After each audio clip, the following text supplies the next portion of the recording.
Welcome to Recross the Paths, where we celebrate the Cube community one conversation at a time. My name is Cade. Today, I get to sit down and chat with Gabe. Thank you so much for being here, Gabe. Oh, thank you for having me. I'm really excited to be here, Kate. I am so stoked to get to chat again. We met for the first time a little bit before Cube for a Cause last fall, right? Yeah, last August. I don't think we actually got to sit down for a game, but we got to spend a lot of time in adjacent spaces. And I have been admiring your work on a little cube you put together called Weenies in the Desert from afar. And now that cube has changed, has become something new and something different. That it has. That it has. And I'm so excited to unpack some of what that is and what it's become. But I don't want to get the cart too much before the horse here. Gabe, why cube? Why is this something you're into? Cube because it stands at the nexus of so many things that make Magic really exciting for me. So I picked up the game in 2019. Me and some pals just bought starter decks from Ravnica Allegiance on a whim. And which one did you pick? The Domri Raid one. Yes. I think like even without really having any context for what the game is like, I knew that I was a Gruul mage at that point, and nothing really has changed. Don't let the white focused cube fool you. Red and green till I die. But from there, I got pretty into Arena right away, played a bunch of Standard, did a bunch of homebrewing, a bunch of net decking, and then around the pandemic, my friends and I all kind of went hook, line, and sinker into EDH, into Commander. And I had a lot of fun there, kind of exploring creativity and deck building. But I think over time, a lot of the complaints that a lot of people have about Commander, just kind of the way that games devolve into like ships passing in the night, and the way that it becomes about like being the player that makes the play at the right time, instead of this kind of back and forth interplay that was really so appealing to me about Magic at the outset of my engagement with the hobby. Once one of my friends brought his cube and put me onto Lucky Paper, that really sent me down a different path. And so what I love about Cube is that it's this way that you can kind of flex your creativity on a collection of cards, and then instead of like mashing your creativity against your friend's creativity, you're using it to create this closed environment where all these different versions of what you're trying to do get to play out against each other, and where you get to explore that with your friends in, pitched one-on-one combat that you can do a lot of trash talking over. So that's why Cube. Yeah, and you don't have to win at Cube to enjoy it, right? Like you don't have to emerge victorious. you can do so many creative things before then. Exactly. And, I think that it gives you so much of like what the gathering means in that small way. Where, like, don't get me wrong, it's great to sit down with 3 friends and play Commander. I still do that from time to time. I still have fun doing that. But like, there's something about, sitting down for a Cube match against, it could be a friend of mine. It could be someone I've met a couple times at Cube Night. It could be a total stranger at a tournament. And for, 45, 50 minutes, like, this game becomes the platform for you to get to know this person in a one-on-one basis in a way that actually, like, if both players are open to it, can be pretty intimate. And that's meaningful to me. Without getting too meta on that, I think that is a very Gruul mage way to think about that, right? Like that we are going to get to know each other through combat in a way. Absolutely. Through contest. I hadn't really thought about it that way, but now that you mention it, I guess that's pretty cruel of me. So when you experienced Cube, somebody brought that in and you got to take part in that, how long did it take for you to want to build your own? That's a good question. I think as early as like early 2024, I had been into Cube for like 6 months, and I started toying around with a list that I called the Tchotchke Cube. Good luck spelling that one if you don't already know how to spell it. It took practice. And I mean, basically the premise was like, WotC's printing all these cards that make treasures or clues or foods or bloods or stuff like that. What if I built a cube that was all about that? Gabe, we are kindred spirits. And so, I built a list up and I spent a bunch of time with friends, like kind of tinkering around with it. And, we played some games and I was like, this is fun, but these games are really hard to keep track of. So I sort of set that project aside, and then I think the fire really got lit under me after the first Cube for a Cause that I went to in 2024. And there I got a chance to play Tupelo Honey Cube by Patrick down in Baltimore. Yes. And I'd seen some gameplay of that on YouTube. For a while, Lucky Paper was posting gameplay videos to their YouTube channel. And I really loved those videos, like really consumed them with a fervor. And I remembered seeing gameplay of that cube, of Patrick's cube, and being like, this really seems like the kind of Magic that I like to play. And then I played it, and it really, really was. And I guess for clarity, the Tupelo Honey Cube, I believe, has a similar restriction where every card in the cube can be cast for 2 or less mana. Yeah, I believe it's more or less exactly the same restriction. Okay. And that weekend was also the first time that I played any kind of desert cube. Parker Lamascus brought Pulp Nouveau, which is a cube where you draft 18 card packs that have plains and mountains and islands and forests in them, and you only have access to swamps in the basic land box. And I think that the way that cube and that environment causes you to reflect differently on color as a limited experience, and on like kind of being more focused on drafting black decks, or if you want to draft a non-black deck, having to try pretty hard for that. I found that really appealing and sort of an eye-opening experience. And I got to thinking, well, what if I sort of combined these two experiences and had a really low curving environment where everything is 2 mana value or less, and also where I'm forcing my drafters to think a little bit differently about how they're balancing their colors. And that turned into Weenies in the Desert. I decided I wanted to make a cube full of white aggro mirrors and force people to draft their swamps and mountains and islands and forests while they were at it. I love this take, and I appreciate how so many people talk about, I really want you often hear like the control mirror, right? Or I want this particular type of head-to-head. No, white weenie. Yeah, and I think that, like, I guess not so secret. I think, once you think about it for a second, it makes a lot of sense that it would be this way. Like, it ends up just being mid-range slugfests. Yeah, kind of necessarily, right? Right. No, like, you put down your 1-drop, your opponent puts down their 1-drop, you put down your 2-drop, your opponent puts down their 2-drop, and now the board's all gummed up, and you got to figure out a way to make it through. And, I think that is maybe a not so appealing way of describing a type of gameplay that I find really appealing, which are just these, like, you're creating these narrow corridors, almost like a trench, if you will. There we go. That you have to figure out kind of how to shove out your opponent from in front of you to get to the finish line. And I really liked that kind of puzzle environment. Was this inspiration for you kind of based on some of your constructed experience or deck building experience from Commander?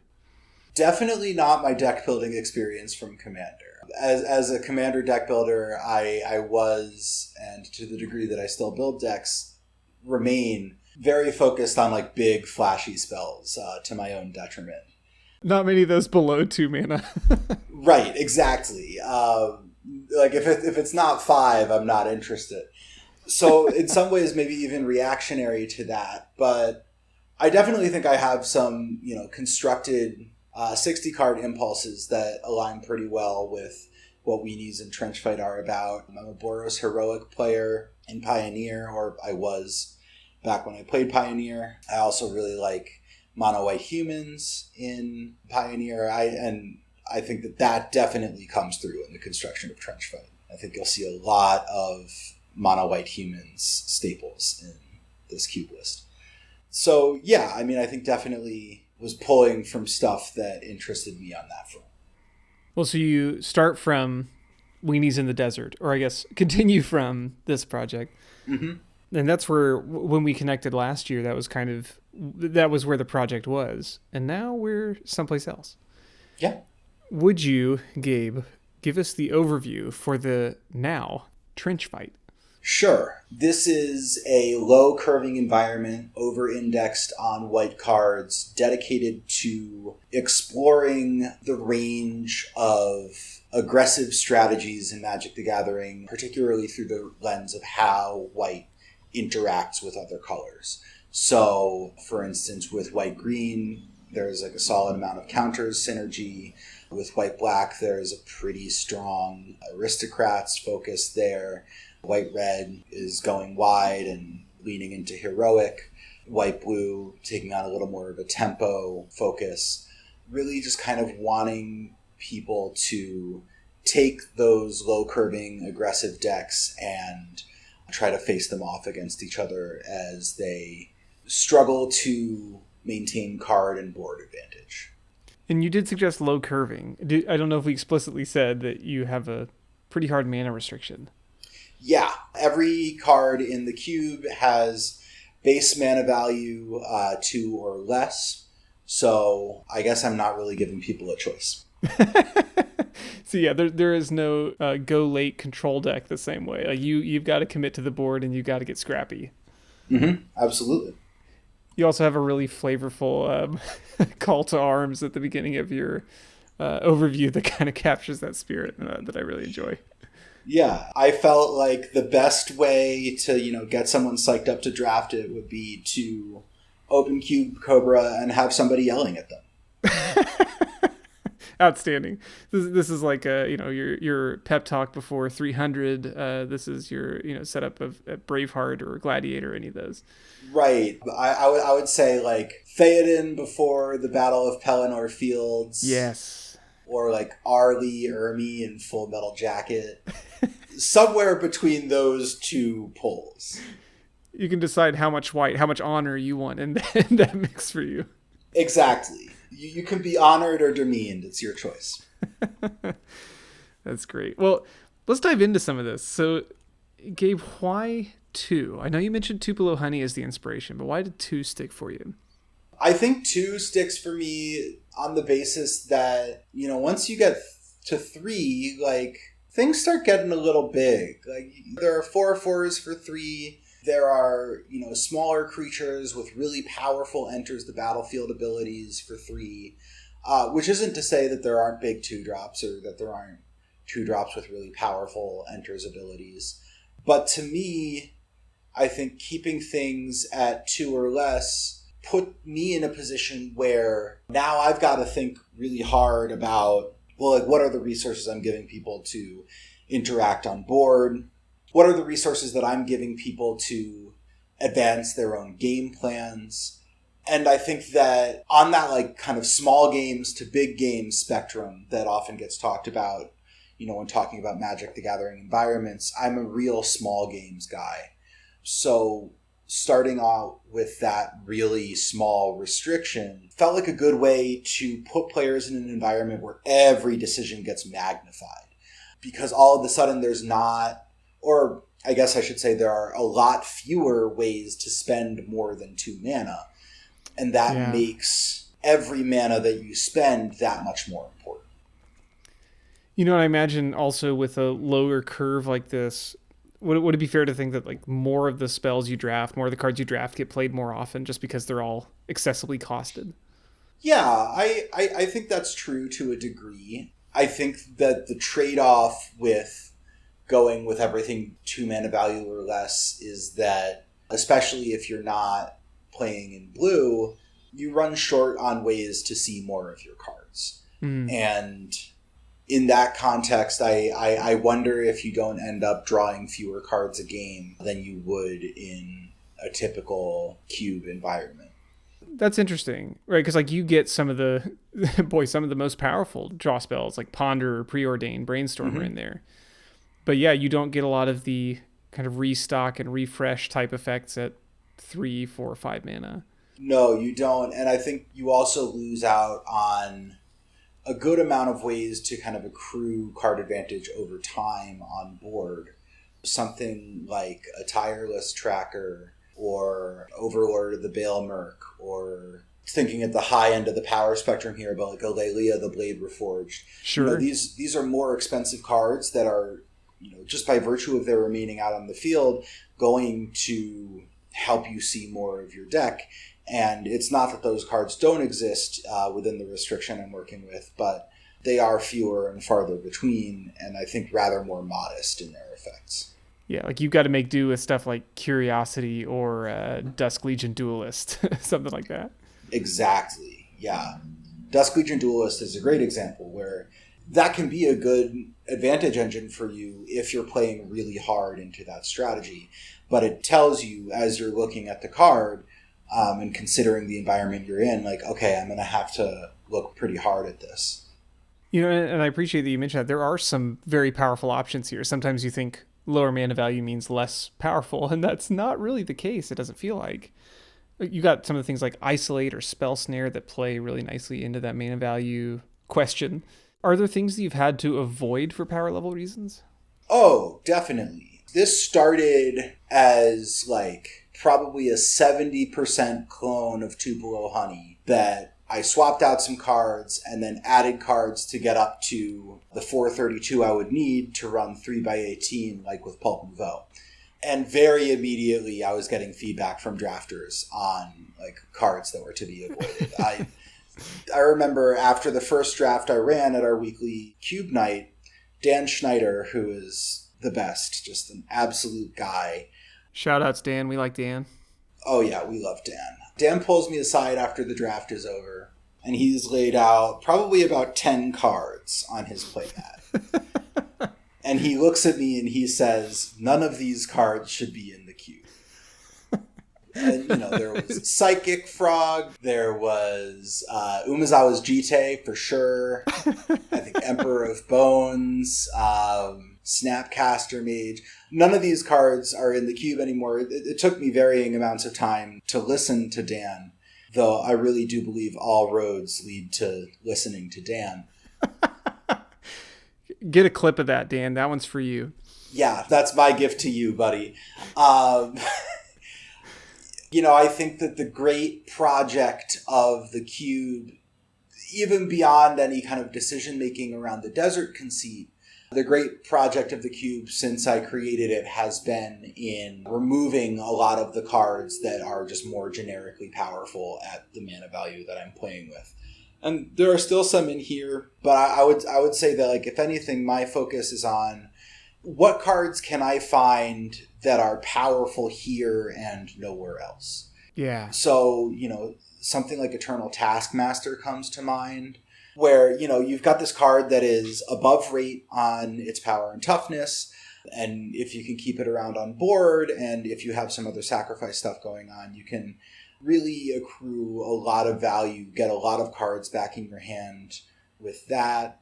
Or Quirion Dryad really shines here. Greenbelt Guardian is a card I'm a big fan of. And yeah, just kind of trying to find things that can be my own little all-stars.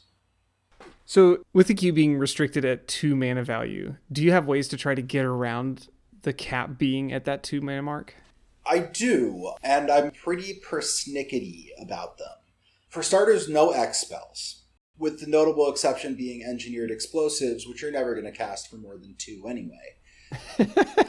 Yeah, because if you do get to 3, it does not help you. Right, and also because if Engineered Explosives can't make it into the cube, then we are losing one of our few key defenses against board stalls. Yeah, We need stuff like EE in the cube. Beyond that, I want to avoid X spells basically without exception. I would say in addition to that, I try to avoid any spell where you can kick it or flash it back in a way that grants you progressive extra value. For instance, I recently took out, it's not Territorial Kavu, it's Untamed Kavu.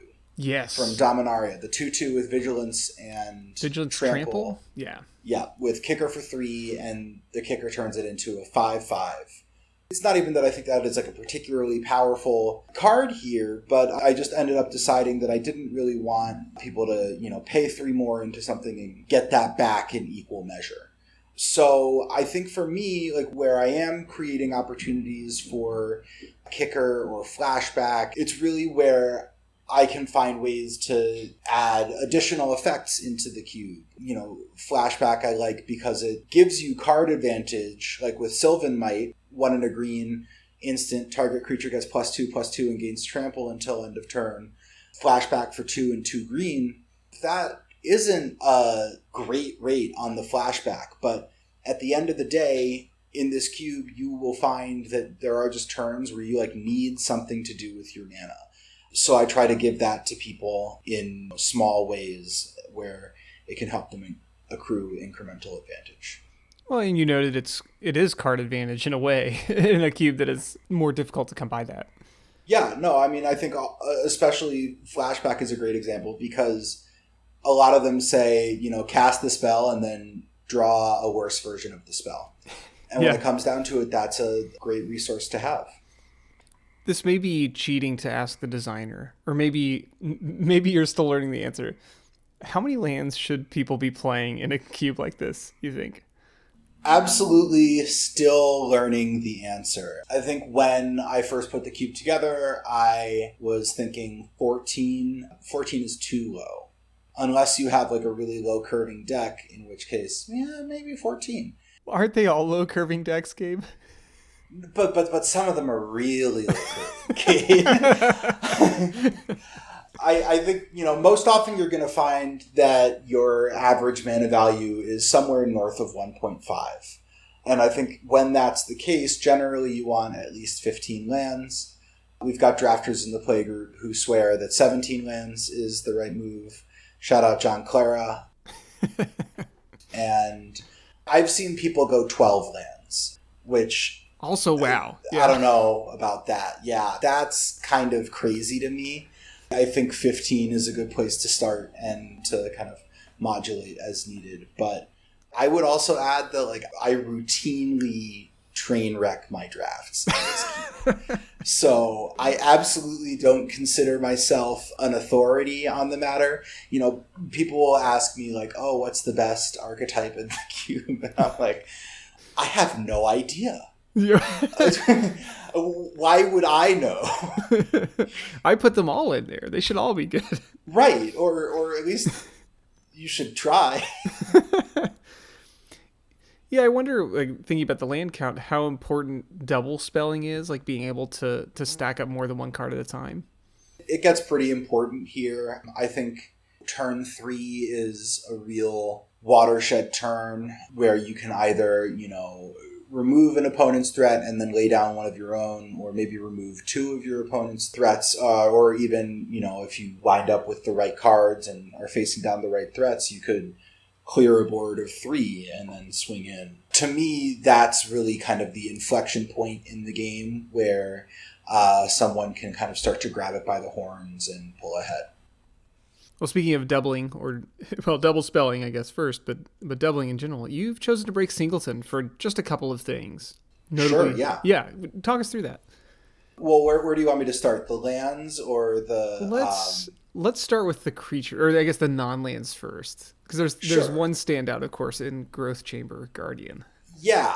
So, back in May 2020, one of the 3 or 4 times I got to hit Mythic, and the time that I am the most proud of, was with a mono-green aggro deck, of which I would say the linchpin cards were Vivian Arcbow Ranger, the 1 green one. Yes. Gem Razor from Ikoria. Mutate, Naturalize, yeah. Yep. And Growth Chamber Guardian. And I think the play pattern of turn 2, Growth Chamber Guardian, turn 3, Mutate Gem Razor on Growth Chamber Guardian, turn 4, cast Vivian, put the counters on your Gem Razor, get another Growth Chamber Guardian, swing in for 8. Oh, gross. Really imprinted on my brain to the point that Growth Chamber Guardian is just like one of my like Mount Rushmore Magic the Gathering cards. Like I comically, all 4 heads of Mount Rushmore here. Exactly. Yeah. So, you know, I think if I'm being honest, like Pulp Nouveau has 3 or 4 copies of Growth Chamber Guardian in it. And I definitely looked at that and kind of gave myself permission. And then once I started really thinking about the design goals of the cube, knowing that I wanted +1/+1 counters to be, a really present theme here, and knowing that I was dealing with an environment where I would have to get creative in terms of generating card advantage, Growth Chamber Guardian really stuck out to me as an interesting prospect there, just because it gives you a sort of novel approach to card draw, where obviously the card you're drawing is very specific and not always what you want, but it's also a payoff for doing something that the cube wants you to do, and that just felt good to me, in addition to the kind of added mini game of opening a pack and seeing a Growth Chamber Guardian and thinking to yourself, do I go for it? Yeah, is that me? Right. And then if you open a pack and you see two of them in there, then you can be like, okay, that's me. Because once you take one, I almost feel like a kind of mental signal gets sent out to the other 7 drafters to leave the Growth Chamber Guardians alone. Boy, the collectathons are tough. That's tough, right? Because you don't know where you are in the chicken game of who else has taken one, who might take one. Mm-hmm. And I think 4 has felt like a comfortable number to me. I upped it from 3 recently, just from the perspective that having 2 is good enough where I would consider playing both copies, and it lets that be a potential fail state for 2 drafters, which I think is good. Now, I will say I've definitely gotten some feedback that some folks don't really feel that this is the best use of 4 draft slots. And at the end of the day, I think I probably agree. And I think especially as I think about what cubes I want to do next, and, where some of the ideas that are here now might fit into that to make more space for ideas here, I could see a future where Growth Chamber Guardian is not in this cube anymore. But for the time being, I like that this can be a place where one of my favorite cards, which is basically useless in every format, can really rock out. In that spirit of highlighting a theme or an idea, did you consider singleton breaks in other areas? Yeah, I've thought about it. I think that especially considering options for removal, there's a really fine line here between unplayably bad and unfunly good. Yeah. And, the idea of breaking singleton on removal, breaking singleton on combat tricks, just to make the gameplay calculus of, what might my opponent have up, a little more predictable in a good way, where in that case there's less pressure at play in terms of knowing the format, and you can maybe play more games with your opponent where you're guessing what they might have or you're bluffing what you might have. I think that the idea of multiple giant growths in here is appealing to me, or the idea of swapping out Lash of Malice and Desperate Measures and Disfigure for more copies of Skullduggery, which I love that card. Skullduggery is so fun. It's almost like you get to trick your opponent twice on one card. It's great. Well, thinking in singleton breaks as well, you mentioned in the mana base. Let's talk mana a little bit, because we're a white-heavy environment here. Yeah, sure. So the mana base here is pretty heavily loaded up on cards with basic land types, which, I wanted to be the case so that fetch lands would be nice and playable, not that fetch lands need help to be playable. We did it. We broke fetch lands. Right. This cube with hardly any landfall themes broke fetch lands. I think one of the relics from when this was a kind of White Sun Desert cube, all of the fetch lands that say plains on them appear in 2 copies. And my thinking on that is, I wanted to make it easier to splash white, but, I also wanted to give more tools to the players who are investing in white. Obviously these fetch lands are going to be pretty high picks, so I want to push people to think about, how could I integrate the white cards that I'm seeing, of which there are twice as many as any other color, into my game plan. So, kind of with that in mind, how many drafters per pod do you expect to be in like mono white versus some mix, or not in white at all? I would say generally you're only going to see 1 to 2 drafters in mono white, if any at all. I think a lot of times what ends up happening is most, if not all, drafters are playing 2 to 3 colors.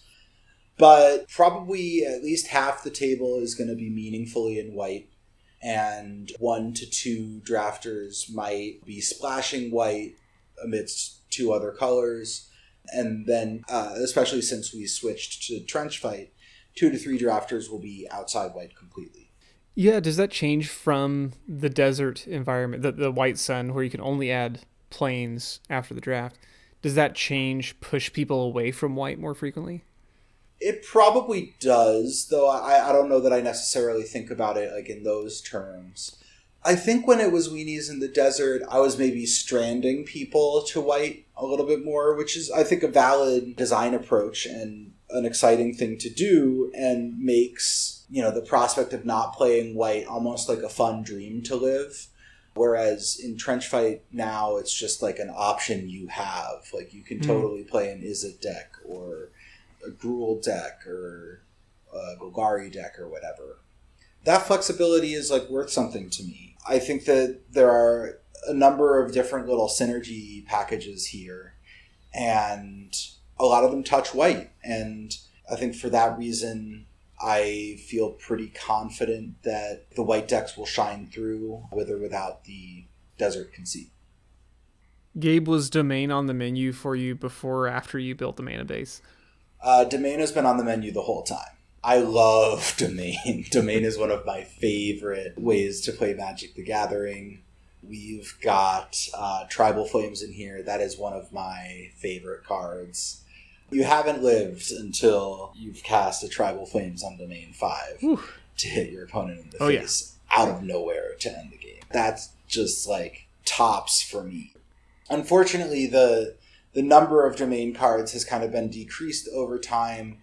I'm struggling to remember the name off the top. I had the counter spell that was counter target spell. Evasive action. There it is.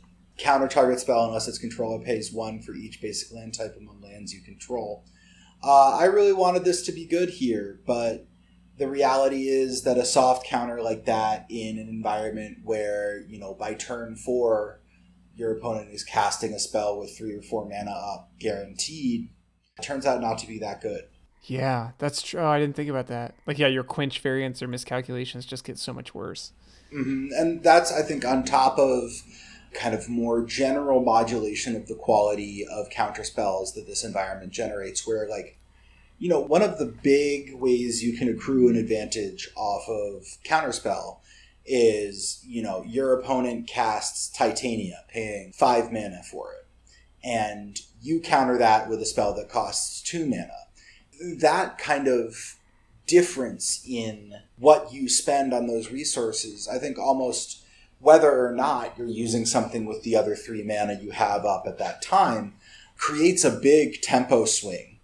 And this environment deprives you of the opportunity to make that swing. Like, you'll notice that Counterspell is just not in this list. And that is because as me and my friends kept playing it, we were just noticing that it was really tough to get a meaningful advantage off of it.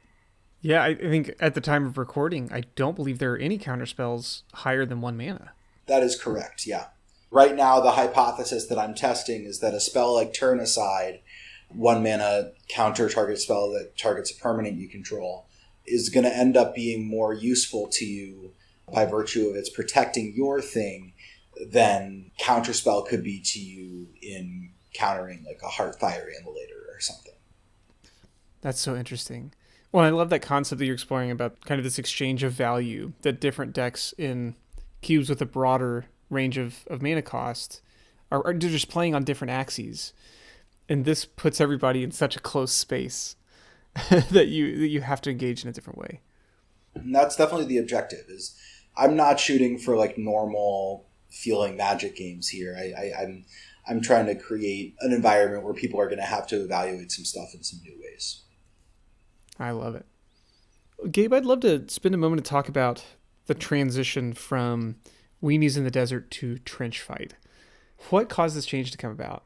I think the seed was planted in a conversation I had with another New York cube scene titan, being Zach Barish, who also is just one of the best people. I'll get to this probably more at the end of our conversation, but like one of the best things about Cube has been just like the people I've gotten to meet in the course of kind of getting involved in the community. And Zach is one of the first people who comes to mind when I think about that. He is just so generous with his time and his thoughts and his attention. And he's a WotC employee, so he can't play cubes that have proxies in them. And at the time, Weenies of the Desert did. So, I was talking to him about the cube, which he had never played, and kind of talking about how I wanted people to be in white and how that was why I had the desert conceit and why the card pool was imbalanced. And he was like, well, do you really need the desert to make that happen? So that was an interesting idea that kind of got me thinking about it. And then I think the real kicker was at the Cube for a Cause where we met. Weenies of the Desert actually only ran once that weekend. And I talked to several people over the course of the weekend who told me some kind of variation of like, oh yeah, that cube looked really interesting, but I was worried about drafting a cube where I had to pick up all my lands. And I would tell them, oh, well, you don't have to pick up all your lands. You get planes in the basics box. And they were like, oh, I definitely did not realize that. And I think at that point I was like, okay, wait a second.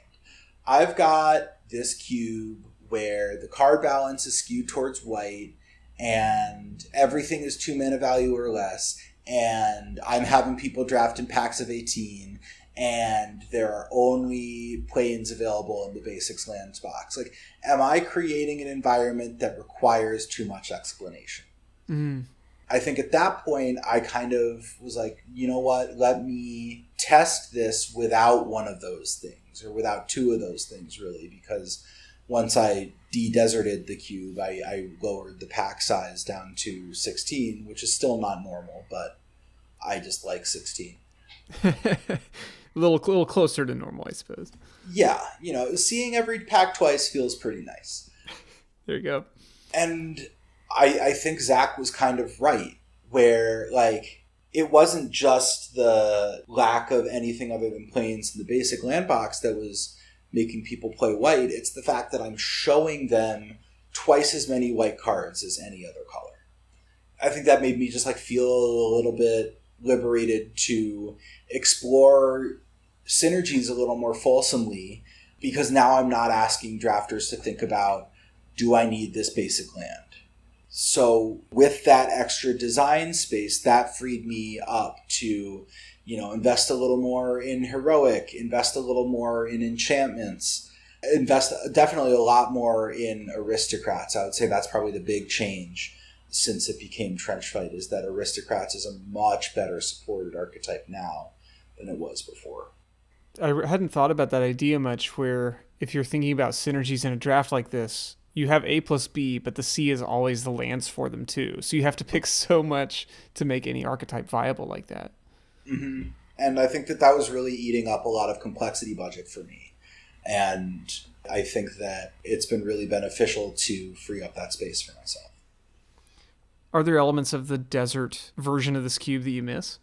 That's a good question. Yeah. I mean, back when it was a desert cube, I had like literal deserts in here. The 2 mana ones that that ruin X ones forever.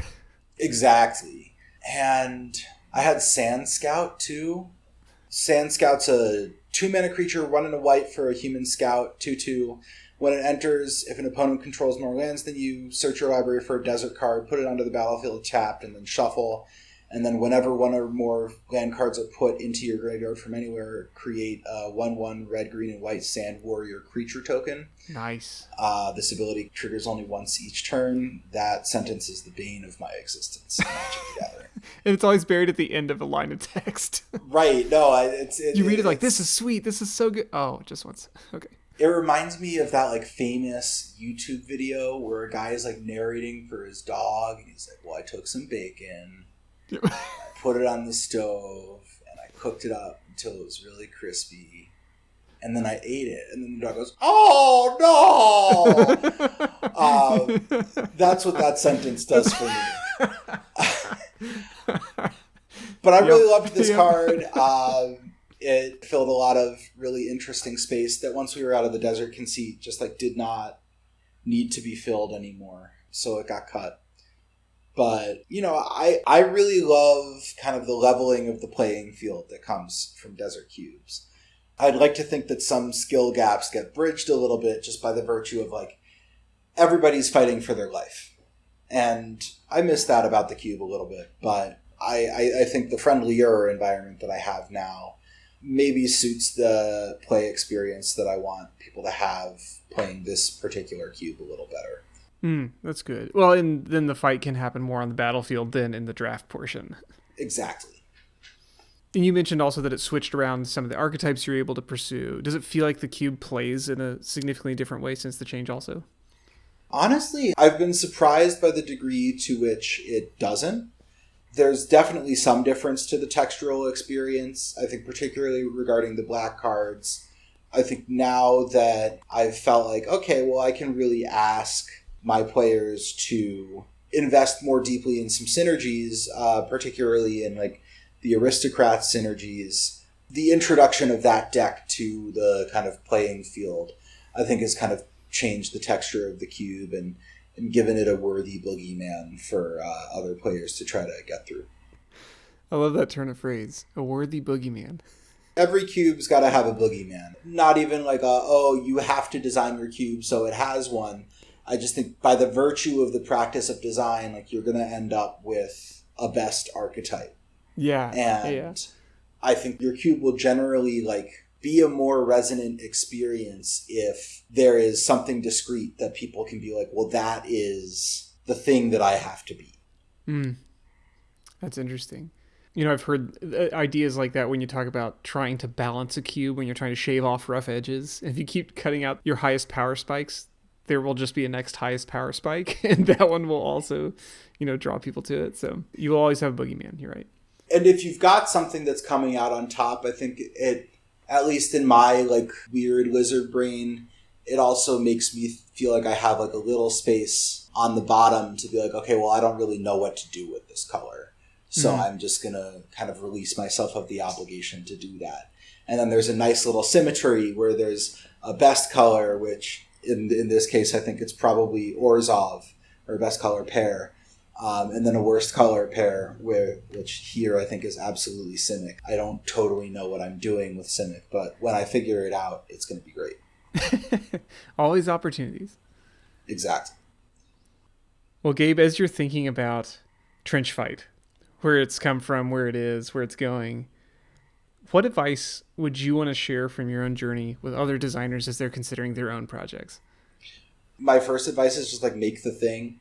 There's a very exciting component to the kind of gestational period of creating a cube where, you know, you're firing off a lot of playtest drafts, and that's a lot of fun. And then everything completely changes when you put that cube in front of two strangers to play a game with it that doesn't involve you. That experience of like having the two players play your cube is worth at least 1,000 of the playtest drafts you can do. There are cards that I thought would be extremely powerful here that I wouldn't have realized were terrible had they not been played by other people. There are cards that I would have thought would be absolutely terrible here that I would never have considered if players hadn't either played them and done good with them or pushed me towards including them after playing games of the cube I had. So definitely first piece of advice is like you got to get it in front of people. And the next piece of advice is like less related to cube design. It's just like lean into the Magic the Gathering community that surrounds you. Creating this cube has been part of a journey I've been on in my life over the last 2 years. And that journey has given me a lot of really true, meaningful friends, which like I don't know that I would have said that I would still be making true, meaningful friends at age 30. That means a lot, especially in this world where we're all just kind of increasingly isolated behind our screens. Like, leaning into community has really been the best thing about Magic for me. So I think that reaching out for that human connection is the best thing you can do for yourself as a person and as a designer. And if you get to do it through the lens of a game you enjoy, so much the better. Yeah, absolutely. Well, Gabe, this has been so much fun to explore, and I appreciate you so much taking the time to guide us through this. Before I let you go, I do want to ask you one of my favorite questions, which is, if you could have any card printed as a promo, what card would you pick, and who would you have do the illustration? So for me, I think the card has to be Thalia's Lieutenant. Yeah, Humans Tribal. Oh, yeah. I love that card. Love the way that it hits the field and does its thing. I don't know if I'm saying this because, like, I think this artist would be the best at drawing the card, or if this is just because this is my favorite artist. I would love to see Wayne Reynolds take a crack at it. Oh, yeah. I think his art is just, like, so visceral and angular, while also kind of being cartoonish and fun in a way that has really kind of captured my imagination ever since the first time I looked at Zerta Goblin when I bought that first Planeswalker deck. So that would be a dream for me, Wayne Reynolds, Thalia's Lieutenant. Yeah, that's so interesting because Wayne has this really charming style, kind of like you described it. It takes itself seriously, but also has so much, I don't know, playfulness. Is that a fair way to say it? Yeah, I think so. Like, it's all a whole bunch of swooshy lines and jagged shapes. It's fantastic. Yeah, just a huge fan of his work. Outstanding. Well, Gabe, thank you so much again. This has been such a treat. If folks want to explore the trenches for themselves and Trenchfight, or maybe look at some of the other projects you're working on, where would be the best place for us to point them? Yeah, absolutely. I am at Soft Maurice on Cube Cobra. That's capital S, capital M. I am also Soft Maurice on Discord. And, you know, if you want to explore any of my stuff that isn't Magic the Gathering, I play in a band called Darling. We have an album that, depending on the timing of the release of this podcast, is either about to come out or out. So give Darling Return on Investment a search in the streaming service of your choice and check us out there. We'll really appreciate it. Very cool. And just for folks that are curious, what style, what genre are you guys mostly in the space of? This is, you know, heavy rock music that I think is especially appealing for anybody who is a fan of kind of the grungier stuff from the 90s. You know, Smashing Pumpkins, Soundgarden, Alice in Chains, obviously Nirvana, but like it's almost pointless to say like, oh, my band is influenced by Nirvana. Like, oh, do you also drink water? But nevertheless, like we are influenced by Nirvana. So yeah, if you like rock music, if you're angry about the world, come check us out. Darling, Return on Investments. And Gabe at Soft Maurice, all over the place. Yeah. Kate, thanks so much for having me on. It's really been a blast talking to you about this cube. I really appreciate you being here. Here's hoping it's not too long before we do get to sit down, perhaps across from each other at a table this time. Yeah, I'd love to get my teeth kicked in. No.